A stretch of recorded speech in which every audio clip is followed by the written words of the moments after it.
రాష్ట్ర వ్యాప్తంగా కూటమి ప్రభుత్వంలో రాష్ట్ర ముఖ్యమంత్రి నారా చంద్రబాబు నాయుడు శనివారం ప్రారంభించిన ఆటో డ్రైవర్ల సేవా కార్యక్రమంలో శ్రీకాకుళం జిల్లా ఆమదాలవలస నియోజకవర్గ ఎమ్మెల్యే మరియు రాష్ట్ర పీయూసీ చైర్మన్ కోన రవికుమార్ పాల్గొన్నారు.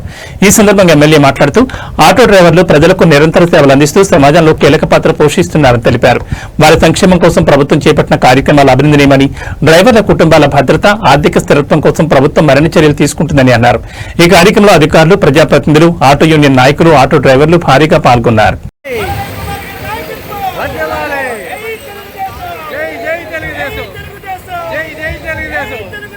జై జై తెలుగుదేశం.